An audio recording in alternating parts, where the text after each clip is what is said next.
The fluorescent lights of the courtroom hummed, a sterile drone against the hushed tension. Elijah Palmer sat at the defendant's table, the cheap wood pressing against his knuckles, rough and unforgiving. He'd told the truth. He'd sworn it on everything he held dear. But the truth, it seemed, held little weight against the grainy security footage, the hesitant eyewitness testimony, the harried, overworked public defender who'd barely had time to meet with him, let alone build a proper defense. Elijah's gaze drifted to his mother and sister in the gallery, their faces etched with a raw fear that mirrored his own. He tried to offer a reassuring smile, but his lips felt stiff, unresponsive. What comfort could he offer when he himself was drowning in this suffocating uncertainty? The jury filed in, their faces impassive, masks worn not of fabric, but of duty. Each step they took echoed in the oppressive silence, each rustle of their clothing a hammer blow against Elijah's fragile hope. The foreman, a stern-faced woman with tightly pursed lips, handed a folded piece of paper to the bailiff. The bailiff, his face devoid of expression, passed it on to Judge Richard Calloway. Judge Calloway, a man whose name was synonymous with swift justice, unfolded the paper with a practiced flick of the wrist. Elijah held his breath, a knot tightening in his chest. The air felt thick, heavy, as though the very oxygen had been sucked out of the room. Judge Calloway cleared his throat, the sound amplified by the courtroom's acoustics. The small sound, so ordinary, felt like a thunderclap in the charged silence. In the matter of the state versus Elijah Palmer, he began, his voice a dry, emotionless monotone. On the charge of armed robbery, each word hung in the air, heavy with unspoken meaning. Elijah felt a strange detachment, as if he were watching this unfold from a distance, as if this wasn't his life that was being dissected and judged in this cold, impersonal space. The jury finds the defendant. Judge Calloway paused, a beat of silence that stretched into an eternity. Guilty. The word reverberated around the courtroom, a death knell to Elijah's future. He barely registered the gasps from the gallery, his mother's choked sob, his sister's hand flying to her mouth. He felt numb, disconnected, as if his soul had already begun to detach itself from his body. His gaze remained fixed on Judge Calloway. Searching for what? Compassion? Understanding? He found only the cold, impartial mask of the law. Elijah Palmer, Judge Calloway continued, his voice as sharp and cutting as a shard of glass. You have been found guilty of armed robbery. This court has taken into consideration your lack of prior criminal record. However, the severity of the crime, his voice droned on, a recitation of legal jargon that washed over Elijah in waves of meaninglessness. He couldn't grasp the words, couldn't process the implications. All he could hear was the pounding of his heart in his ears, the frantic rhythm of his own impending doom. The court sentences you to 60 years in state prison. 60 years. The number hung in the air, a monstrous weight crushing him beneath its enormity. 60 years. A lifetime. Gone. Stolen. For a crime he didn't commit. He glanced back at his family, their faces contorted with grief, and a wave of nausea washed over him. He wanted to scream, to rage against the injustice, but his voice was trapped in his throat, a strangled cry against the deafening silence. His mother's wail cut through the stillness, a primal cry of anguish. His sister was sobbing, her body shaking uncontrollably. Bailiffs moved towards them, their movements robotic, their faces devoid of empathy. Elijah wanted to reach out, to comfort them, to tell them it would be all right, but he was powerless, bound by invisible chains. He was led away, his legs moving mechanically, his mind a swirling vortex of disbelief and despair. The courtroom doors closed behind him, a final, resounding clang that sealed his fate. Years blurred into a monotonous cycle of concrete walls, barred windows, and the hollow clang of metal doors. Elijah learned to navigate the brutal landscape of prison life, hardening himself against the violence and despair that permeated every corner. He clung to the memory of his family, their unwavering love a beacon in the darkness. He wrote them letters, pouring out his heart onto the thin paper, sharing his hopes, his fears, his dreams of a future that seemed increasingly improbable. He read every letter they sent in return, their words a lifeline, a testament to the enduring power of hope. Judge Calloway, in the years following Elijah's sentencing, found himself haunted by the case. The image of Palmer's face, etched with disbelief and despair, lingered in his mind. The swiftness with which he delivered the sentence, the detached efficiency he prided himself on, now felt like a betrayal of justice. He'd reviewed the case files countless times, searching for a flaw, a loophole, anything that could explain the gnawing unease that plagued him. The evidence, even now, seemed flimsy, circumstantial. The blurry video footage, the hesitant eyewitness, he'd pushed the doubts aside, trusting in the process, but the seeds of uncertainty had been sown. One evening, while clearing out old files, he stumbled upon a forgotten box tucked away in a corner of his chambers. Inside, beneath layers of dust and forgotten documents, was a sealed manila envelope. His name was scrawled across the front in a familiar hand. He recognized it instantly, the handwriting of Detective Miller, a seasoned officer who had recently retired. Intrigued, he tore open the envelope. Inside was a confession, a detailed account of the armed robbery, signed by a man named Devin Mathers. Mathers, a repeat offender with a history of violent crimes, admitted to the robbery, detailing specifics that corroborated with the case files. He'd even confessed to coercing a witness, explaining the hesitant, inconsistent testimony.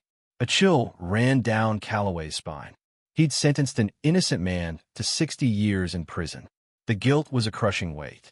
He immediately contacted the district attorney, demanding a retrial. He was met with resistance, bureaucratic inertia, a reluctance to admit the system's failings. But Calloway was relentless.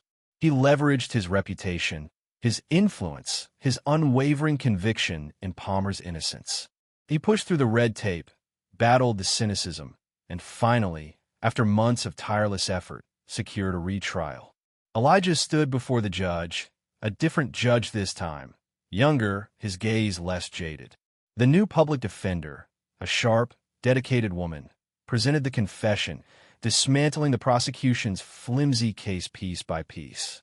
The prosecutor, the same one who had so convincingly painted a picture of Elijah's guilt, now stood silent, his face a mask of grim resignation. The verdict came swiftly this time. Not guilty. The words echoed in the courtroom, a resounding affirmation of the truth that had been buried for so long. Elijah felt a surge of emotion, a complex cocktail of relief, anger, and a profound sense of loss. 5 years. 5 years stolen. 5 years lost. He walked out of the courtroom a free man, but the scars of his wrongful conviction, the invisible shackles of his past, remained. He looked up at the sky, a vast expanse of blue, and breathed in the crisp air of freedom, a bittersweet taste on his tongue. The fight was far from over. The system that had failed him so spectacularly still stood, a monolithic structure of flawed processes and human fallibility. But for now he was free, and that, in itself, was a victory. The thin mattress offered no comfort.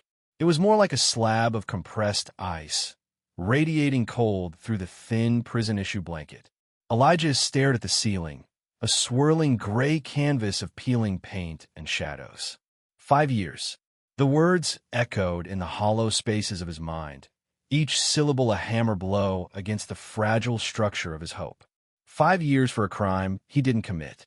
The injustice of it pressed down on him, a suffocating weight. He closed his eyes, the image of his mother's face, etched with disbelief and anguish, seared onto the back of his eyelids. He could still feel the phantom sensation of her hand in his, her fingers clinging desperately as the guards led him away. His sister, usually so vibrant, had stood frozen, her eyes wide with a terror that mirrored his own. Their faces, their silent pleas, were a constant, agonizing reminder of the life he'd lost. A metallic clang reverberated through the cell block, followed by the rhythmic thud of heavy boots on concrete. The sounds were the soundtrack of his new reality, a jarring, discordant symphony of confinement. The air hung thick with the smell of sweat, rust, and disinfectant, a chemical cocktail that burned his nostrils and clung to the back of his throat. He rolled onto his side, the rough fabric of his uniform scratching against his skin. Sleep, even the fitful, uneasy kind, remained elusive. Days bled into weeks, then months. Each morning brought the same soul-crushing routine. The clang of the metal doors, the shuffling lines, the tasteless meals eaten in silence. He'd find himself staring at the cracks in the concrete walls, searching for patterns, for any semblance of meaning in this monotonous existence. The letters from his mother and sister were his only lifeline, their words offering a flickering flame of hope in the suffocating darkness. They say time heals all wounds, his mother had written in her delicate script. But this one feels like it's growing deeper, Elijah. We miss you so much. His sister's letters were filled with details of their lives, small, mundane things that once seemed insignificant, but now held a profound weight. She wrote about the blooming jasmine in their garden, the new bakery that opened on their street, the neighbor's dog that had given birth to a litter of puppies. Each detail was a brushstroke painting a picture of the life he was missing, a life that seemed increasingly distant and unattainable. "Come home soon, Eli," she'd pleaded in her last letter. "It's not the same without you." The words twisted a knife in his gut. He knew his family's pain was a mirror of his own. Their shared suffering bound them together, even as the prison walls kept them physically apart. One evening, during the mandated recreation period, the fragile equilibrium of Elijah's existence shattered. He'd kept to himself, avoiding eye contact, trying to become invisible. But invisibility was a luxury not afforded to the incarcerated. A hulking figure, his face a roadmap of scars, blocked his path. Words, crude and laced with menace, were followed by a sudden, blinding explosion of pain. Elijah hit the concrete hard, the air knocked from his lungs.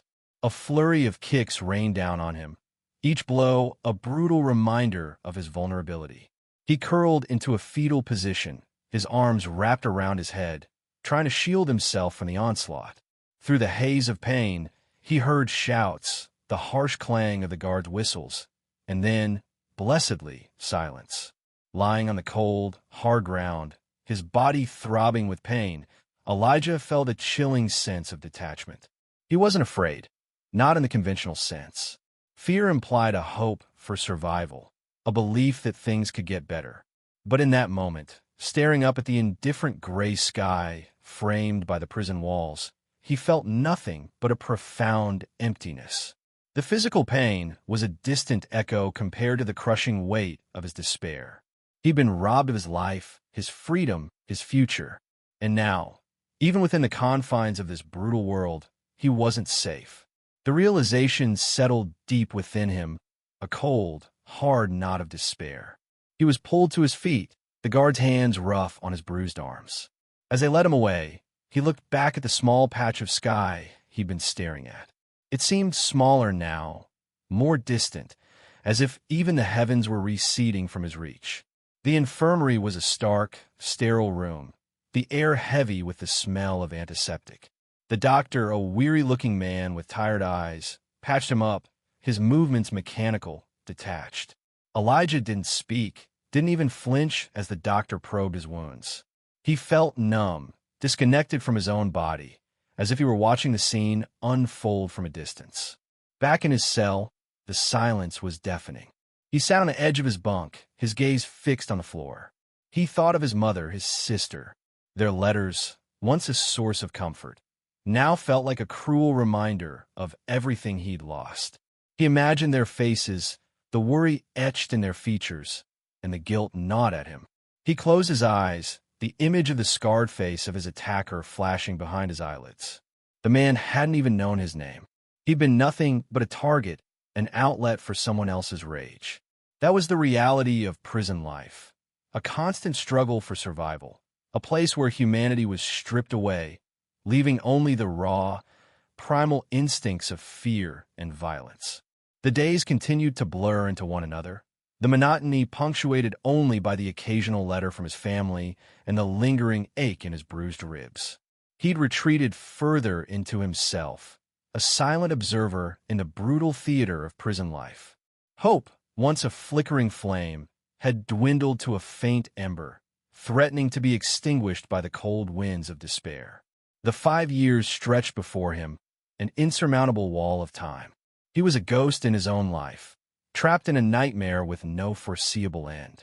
The mahogany desk, usually a symbol of order and control, felt like an oppressive weight in the stillness of Judge Calloway's study.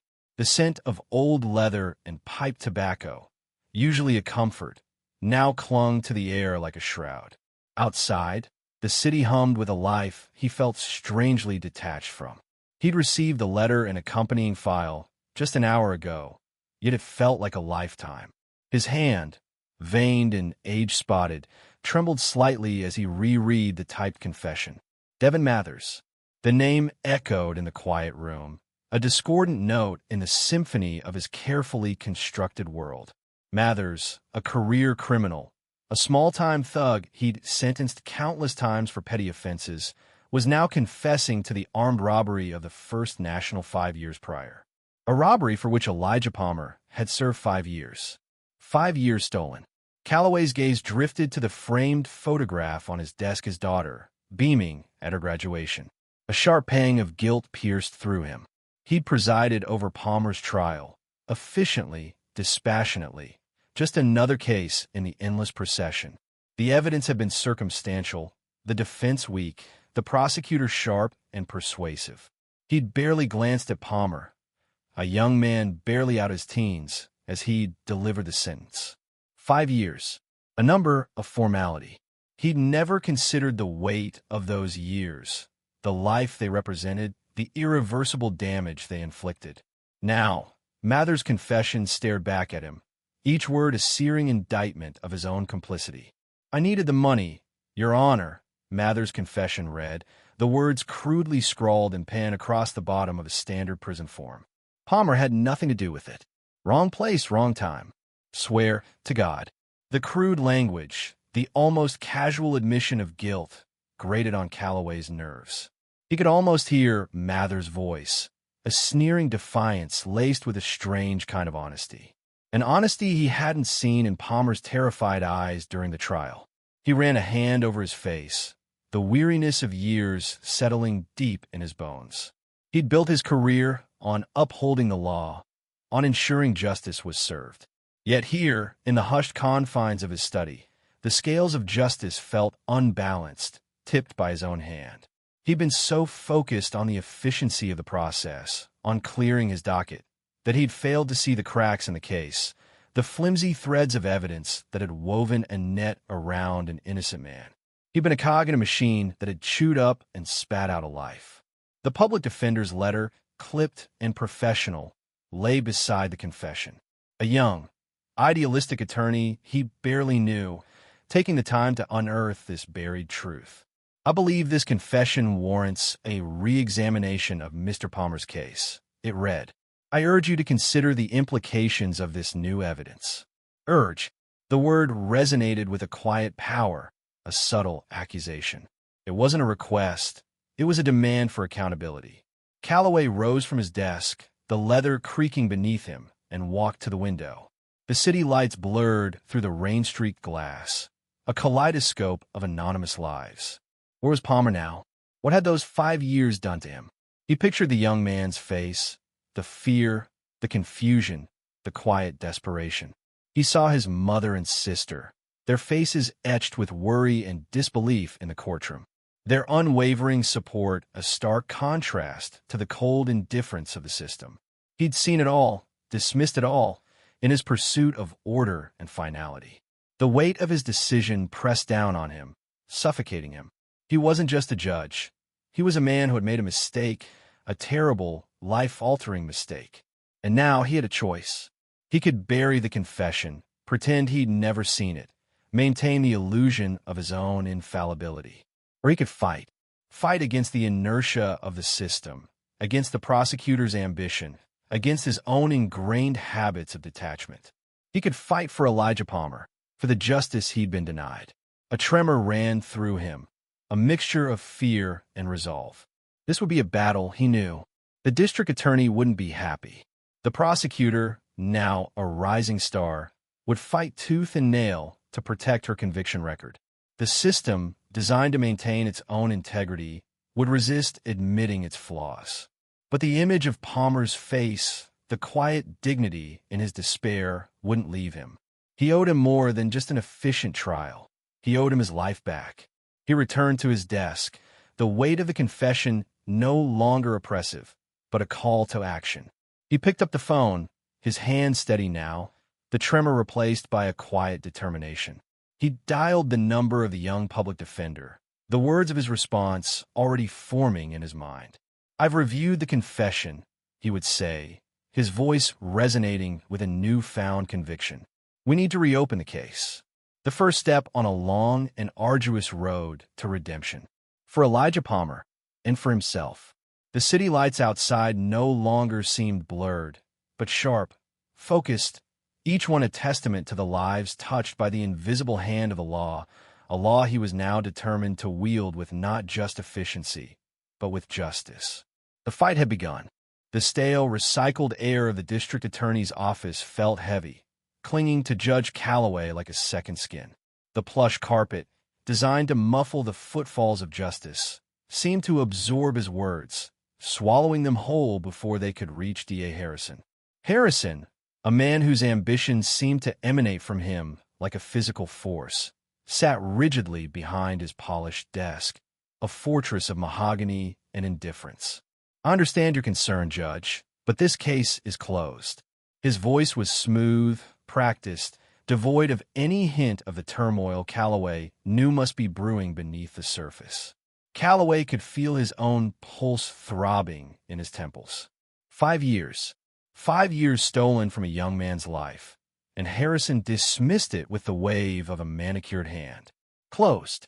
The word echoed in the hollows of his conscience, a constant drumbeat of guilt. He presided over that trial, efficient, detached, focused on clearing his docket.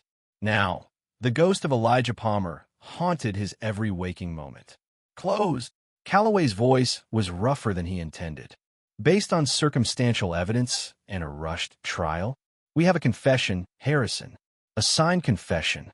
He slapped the document on the desk, the sound sharp in the suffocating stillness of the room.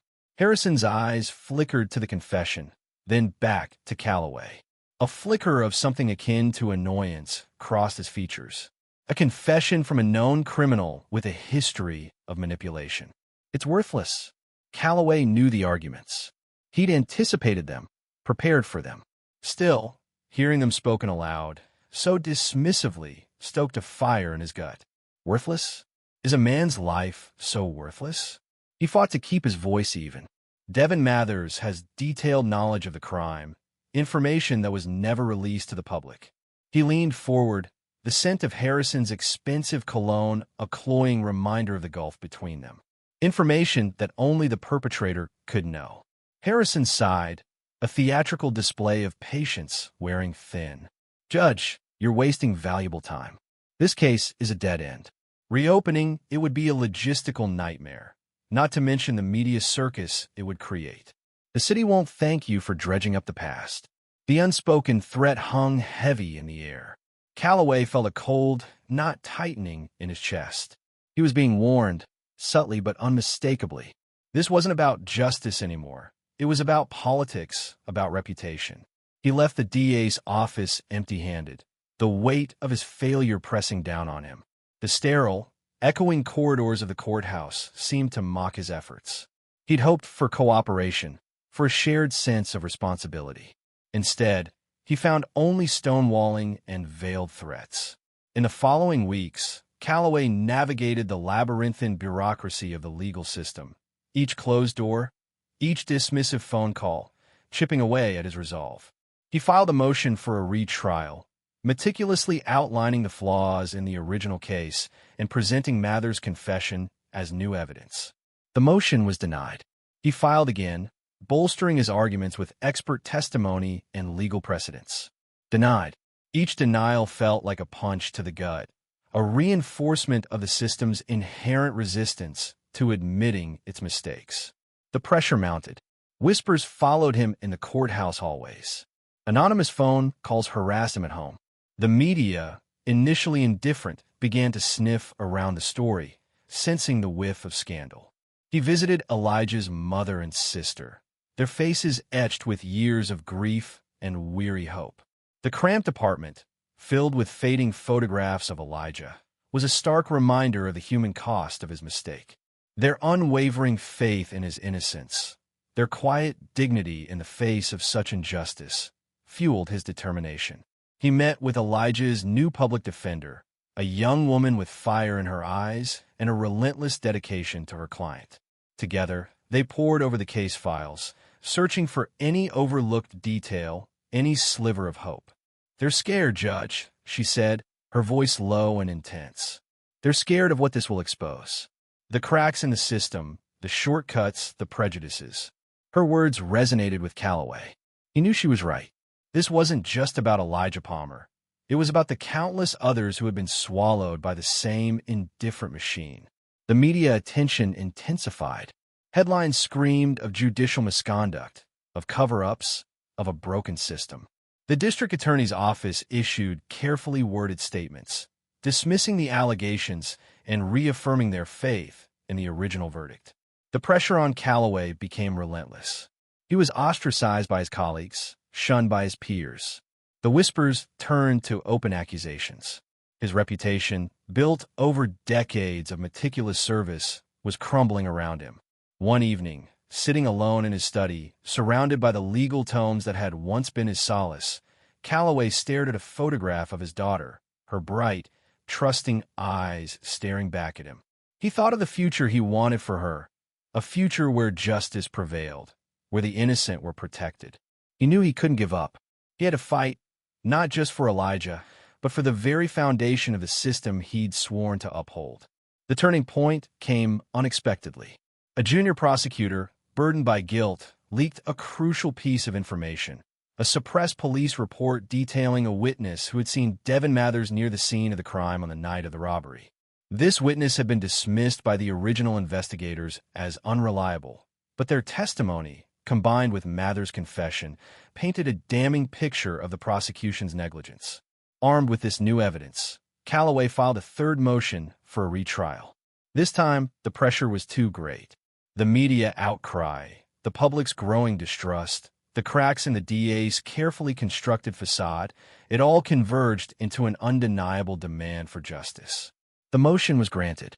The fluorescent lights hummed, a sterile counterpoint to the low murmur that permeated the courtroom. Every seat was filled, the air thick with expectation, a stark contrast to the emptiness Elijah had felt for the past 5 years. He sat beside his new public defender, a woman named Sarah Chun, her crisp suit and focused gaze a comforting presence in this arena of judgment. He tried to absorb the details, the worn wooden panels of the jury box, the stern face of the court reporter, the watchful eyes of the gallery, but a hollowness remained, a lingering echo of the day he'd been wrongly condemned. 5 years, he thought, the words a bitter taste on his tongue. 5 years stolen. He glanced at his mother and sister, their faces etched with a mixture of hope and anxiety. He saw his mother's hand tighten around her sister's, a silent conversation of shared pain and enduring faith.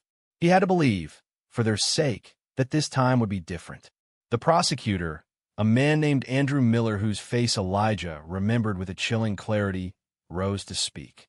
His voice, smooth and confident, filled the courtroom.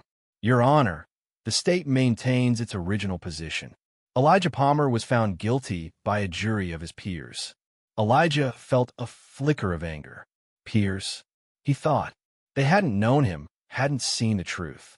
Miller continued, his arguments a rehash of the flimsy evidence that had condemned him, a grainy security camera image, a coerced witness testimony.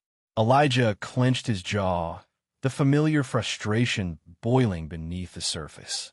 He'd heard it all before, the carefully constructed narrative of his guilt, a web of lies that had ensnared him for so long. Sarah Chun, her voice calm, yet forceful, countered each point, dissecting the prosecution's case with precision. She presented the newly discovered confession of Devin Mathers, the details aligning perfectly with the crime, exposing the holes in the case against Elijah. Each word felt like a crack in the wall that had confined him, a glimmer of light in the suffocating darkness. Then Judge Calloway spoke, the same judge who had sentenced him, whose impassive face had haunted his dreams.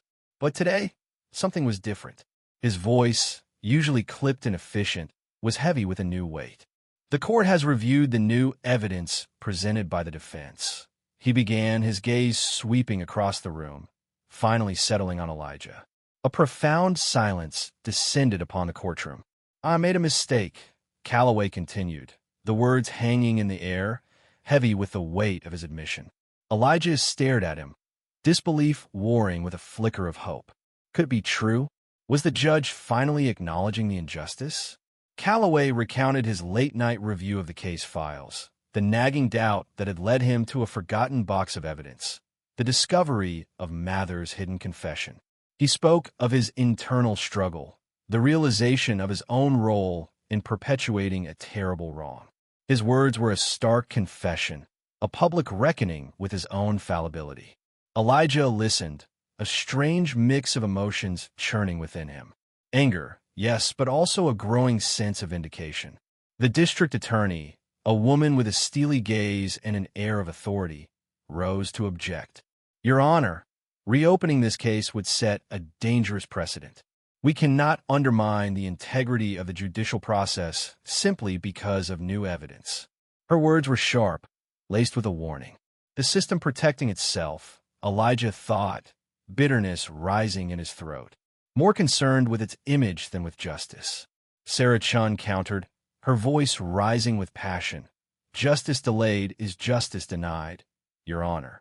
Mr. Palmer has spent 5 years of his life imprisoned for a crime he did not commit. The integrity of the system lies in its ability to correct its mistakes, not in burying them." The tension in the courtroom was palpable. Elijah felt his heart pounding in his chest. Everything rested on Calloway's decision. The judge sat silently for a moment, his gaze fixed on the papers before him. The silence stretched, each second an eternity. Then he looked up, his eyes meeting Elijah's. "The motion for a retrial is granted," he said, his voice firm. "The previous conviction is vacated." A collective gasp rippled through the courtroom. Elijah felt a wave of relief wash over him, so powerful it almost brought him to his knees. He looked at his mother and sister, tears streaming down their faces, their smiles radiant. He reached out and took their hands, the warmth of their touch anchoring him to the present. It wasn't over yet, but for the first time in 5 years, he felt a glimmer of hope, a sense of possibility. He had been heard. The truth had finally surfaced. The long road to justice had just begun, but he was finally free to walk it. He closed his eyes, a single tear escaping, a testament to the pain endured and the promise of a new beginning. The hum of the fluorescent lights seemed less oppressive now, a background hum to the quiet symphony of his own beating heart. He was free. The fluorescent lights of the courtroom hummed, a monotonous drone against the sudden, sharp crack of the gavel. Judge Calloway watched as the sound reverberated through the hushed room, a physical manifestation of the weight that had just lifted, not just from Elijah Palmer's shoulders, but from his own. The conviction is vacated. Calloway's voice, though steady, felt foreign, as if he were speaking words learned phonetically, their meanings still elusive. 5 years. 5 years stolen. He saw the ripple of shock across the prosecutor's face, a carefully constructed mask of composure beginning to crack. Too late, Calloway thought, the words a bitter taste on his tongue. Too late for apologies, for justifications. The courtroom air, previously thick with anticipation, now vibrated with a different energy of fragile hope, tinged with the lingering bitterness of injustice. For Elijah, the judge's pronouncement was a sound heard through layers of fog, a distant siren finally breaking through the muted existence he'd endured. He blinked, his eyes, accustomed to the dimness of his cell, struggling to adjust to the harsh courtroom lights. His hands, callous from prison labor, instinctively clenched, then slowly unfurled. Vacated. The word echoed in the hollow chambers of his mind, a stark contrast to the constant, gnawing despair that had been his companion for so long. Could it be true? Could this nightmare finally be over? Doubt, a deep-rooted weed in his soul, whispered insidious warnings. Don't hope. Don't believe. It's a trick. Another layer of torment.